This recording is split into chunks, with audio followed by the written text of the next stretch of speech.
नमस्कार. सुजान संगोपनमध्ये आपलं स्वागत आहे. बऱ्याचदा बाळ कान सतत ओढतो, कानामध्ये बोट घालून खाजवतो. बऱ्याचदा बाळाचा कानही लाल दिसतो आणि अशा वेळी जर वेदना होत असतील तर बाळ खूप रडतं.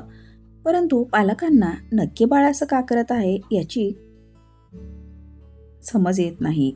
त्यामुळे आजच्या व्हिडिओमध्ये आपण याबद्दल सविस्तर माहिती पाहणार आहोत.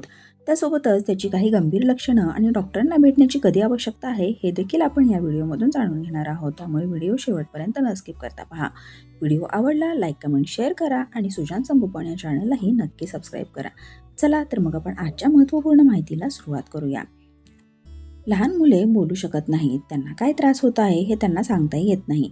अशा वेळी बाळाची हालचाल, त्याचं रडणं, एखाद्या अवयवाला सतत हात लावणं या गोष्टींवरून पालकांना त्याला कोणता त्रास होत आहे त्याचा अंदाज लावणं गरजेचं असतं. लहान मुलांमध्ये सतत कानाला हात लावणं, कान खाजवणं, कान ओढणं किंवा कानाला हात लागल्यास रडणं हा त्रास बऱ्याचदा दिसून येतो. जर बाळ सतत अशा पद्धतीने कानाला हात लावत असेल तर बाळाला कानाची वेदना असण्याची शक्यता असते.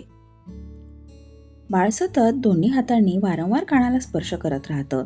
बाळ सतत डोकं हलवतो, कान खाजवतो, ओढतो किंवा आपला हात जर कानाला लागला तर रडतं. बाळ मलून राहतं किंवा त्याला शांत झोप येत नाही. अशा वेळी लहान मुलं स्तनपान घेणंही टाळतात. अशी लक्षणे एकत्रितरित्या दिसून आली तर समजा की बाळाला कानाची वेदना होत आहे. बाळाला कानाची वेदना होण्याची कारणे. बाळ सतत कान ओढत असेल तर हे सहसा कान दुखणं, कानामध्ये इन्फेक्शन, कान कोरडा पडणं किंवा दात येताना होणाऱ्या त्रासामुळे असू शकतं. सर्दी किंवा फ्लूमुळे नाकातील संसर्गही कानापर्यंत पोहोचल्यास बाळाला कानात टोचल्यासारखं वाटतं आणि त्रास होतो. मध्य कानात पाणी किंवा पू जमा झाल्याने कानात वेदना किंवा दबाव निर्माण होतो. दात येताना जबड्यामध्ये होणाऱ्या वेदना कानापर्यंत पोहोचतात, त्यामुळे बाळ अस्वस्थ होऊन कान पकडतं. अंघोळ करताना कानात गेलेलं पाणी किंवा साबणामुळे बाहेर आलेला कानातला संसर्ग होऊ शकतो.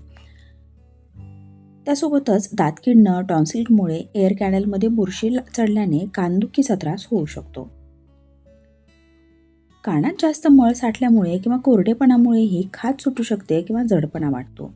जर बाळाला कान ओढण्यासोबत ताप असेल, दूध पिण्यास त्रास होत असेल किंवा कान लाल झाला असेल तर डॉक्टरांचा सल्ला घेणं गरजेचं आहे.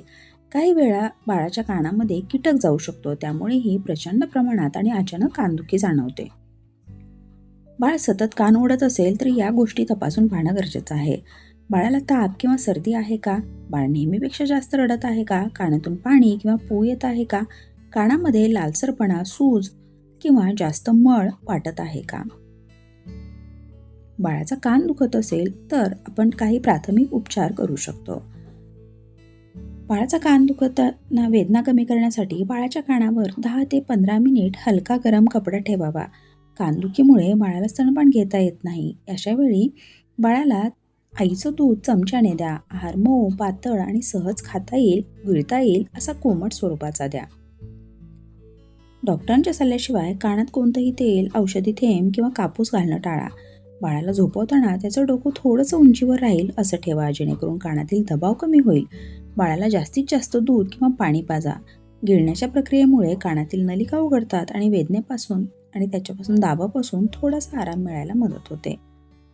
जर बाळाला तीव्र ताप असेल, कानातून पाणी किंवा पू येत असेल, बाळ सतत रडत असेल किंवा ऐकण्यात काही अडचण येत असेल, रक्तप्रवाह दिसत असेल तर ताबडतोब बालरोग तज्ज्ञांचा सल्ला घेणं गरजेचं आहे. लहान मुलाच्या कानामध्ये खेळणं किंवा लहानशा वस्तूचा तुकडा गेला असेल, त्याची मान आखडली असेल, कानाच्या मागे सूज असेल आणि लालसर डाग दिसत असतील, बाळाला सतत ताप येत असेल, त्याच्या कानातून रक्त येत असेल तर डॉक्टरांची मदत घेणं गरजेचं आहे. अशा वेळी कोणत्याही घरगुती उपायावरती थांबणं योग्य नाही.